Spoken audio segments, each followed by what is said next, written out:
প্ৰথমে মই সংগীতাই আপোনালোক সকলোকে এটা নতুন ভিডিঅ'লৈ স্বাগতম জনালোঁ। আজি আপোনালোকৰ কাৰণে একেবাৰে সহজ পদ্ধতিৰে প্ৰেছাৰ কুকাৰত বনোৱা ভেজ মছলা পোলাও ৰেচিপি এটা লৈ আহিছোঁ। অতি কম সময়তে একেবাৰে সহজতে বনাব পৰা যায়। আশা কৰোঁ ৰেচিপিটো আপোনালোকে ভাল পাব। আহক তেনেহ'লে বেছি দেৰি নকৰোঁ, ভিডিঅ'টোৰ মাজলৈ আমি আগবাঢ়োঁ। পোলাও বনাবৰ কাৰণে ইয়াত মই এই গিলাচটোৰে 1.5 গিলাচ বাসমতি চাউল লৈছোঁ। এতিয়া চাউলখিনি ভালদৰে ধুই আনিম আৰু চাউলৰ পৰিমাণটো আপোনালোকে নিজৰ হিচাপত লৈ ল'ব। চাউলখিনি তিয়াই ৰাখিব নালাগে, এনেদৰে ভালকৈ ধুই পানীখিনি নিগৰাই সাইডত থৈ দিব আৰু পিছত আমি ব্যৱহাৰ কৰিম।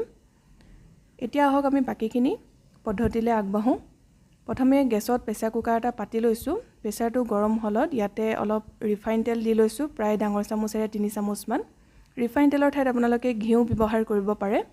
তাৰপিছতে এয়া লৈছোঁ অলপ গোটা মছলা। ইয়াত মই অকণমান গোটা জিৰা, লং, দালচেনি আৰু দুখিলা তেজপাত লৈছোঁ। আৰু এতিয়া মছলাখিনি দি দিলোঁ। গেছৰ ফ্লেমটো কমাই ৰাখিছোঁ। মছলাখিনি ফুটি অহাত ইয়াতে ডাঙৰ সাইজৰ এটা পিঁয়াজ এনেদৰে দীঘলে দীঘলে কাটি লৈছিলোঁ। এয়া পিঁয়াজখিনি দি ল'লোঁ আৰু ভালদৰে লৰাই ল'ম। এতিয়া পিঁয়াজখিনি অকণমান ৰংটো সলনি হৈ যোৱালৈকে এইদৰে ভাজি থাকিব। এয়া দেখিছে পিঁয়াজখিনি মই কেইছেকেণ্ডমানৰ কাৰণে ভাজি ল'লোঁ আৰু অলপ কোমল হৈ পৰিছে। এইখিনি সময়তে মই অকণমান হালধি গুড়ি দিছোঁ। এয়া সৰু চামুচেৰে এচামুচতকৈও কমকৈ দিছোঁ। যদি আপোনালোকে হালধি দিব নিবিচাৰে তেতিয়াহ'লে নিদিলেও হয়, কিন্তু মছলা পোলাওত অকণমান দিলে ভাল লাগে দেখিবলৈ, লগতে খাবলৈও একেবাৰে বিৰিয়ানীৰ দৰে হয়, যিহেতু আমি বিভিন্ন ধৰণৰ মছলাও ইয়াতে ব্যৱহাৰ কৰিম। তাৰপিছতে ইয়াত মই অলপ পাচলি লৈছোঁ, গাজৰ লৈছোঁ, ফ্ৰেঞ্চ বিন, আলু আৰু এয়া জলকীয়া লৈছোঁ। আপোনালোকে অন্য পাচলিও ইয়াতে ব্যৱহাৰ কৰিব পাৰে। এনেদৰে অলপ সৰুকৈ টুকুৰা কৰি ল'ব।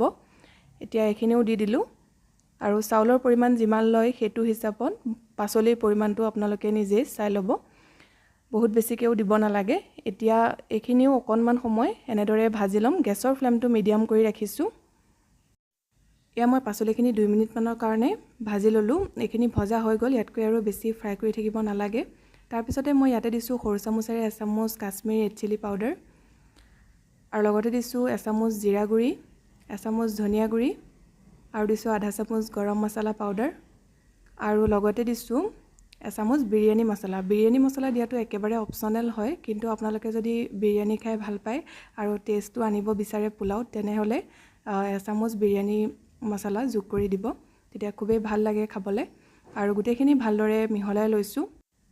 এতিয়া ইয়াতে আগতে ধুই ৰখা চাউলখিনি যোগ কৰি দিব। চাউল দিয়াৰ পিছত গেছৰ ফ্লেমটো কমাই ৰাখিব আৰু কম জুইতে 2 মিনিটমানৰ কাৰণে ভাজি ল'ব চাউলখিনি। আৰু লৰাওঁতে সাৱধানে লৰাব যাতে চাউলখিনি ভাগি নাযায়, কাৰণ এইখিনি সময়ত খুবেই কোমল হৈ থাকে।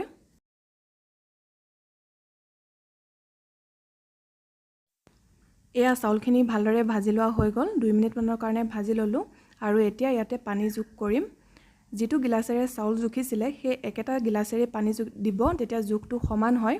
এয়া দেখিছে মই একেটা গিলাচেৰে এতিয়া 2.5 গিলাচ পানী দিম। একাপ চাউলৰ কাৰণে 1.5 গিলাচ পানী দিওঁ, যিহেতু মই 1.5 গিলাচ চাউল লৈছিলোঁ, সেইবাবে 2.5 গিলাচ পানী দিছোঁ। এইটো জোখতে বনাব, তেতিয়া পূৰা পাৰফেক্ট হয়। পানীৰ কোনো কম বেছি একো প্ৰব্লেম নহয়। গতিকে চাউল জোখোতে আপোনালোকে যিটো কাপ বা গিলাচ ব্যৱহাৰ কৰে সেই একেটা কাপ বা গিলাচেৰে পানী দিব। আৰু এতিয়া মই ইয়াতে নিমখ যোগ কৰি দিলোঁ। এয়া সোৱাদ অনুসৰি নিমখ দিলোঁ, এচামুচতকৈ অকণমান বেছিকৈ দিছোঁ আৰু ভালদৰে লৰাই দিলোঁ। এইখিনি হৈ গ'ল। ইয়াত আপোনালোকে ধনিয়া পাত বা পদিনা পাত দিব বিচাৰিলেও অকণমান দি দিব পাৰে। আৰু এতিয়া মই ঢাকনিখন লগাই দিছোঁ। গেছৰ ফ্লেমটো হাই কৰি দিছোঁ আৰু হাই ফ্লেমতে এটা চিটি আহিবলৈ দিম। এয়া এটা চিটি আহিলে লগে লগে গেছৰ ফ্লেমটো অফ কৰি দিব আৰু প্ৰেছাৰটো নিজে নিজে ৰিলিজ হ'বলৈ দিব। তাৰপিছতহে সাঁফৰখন খুলিব।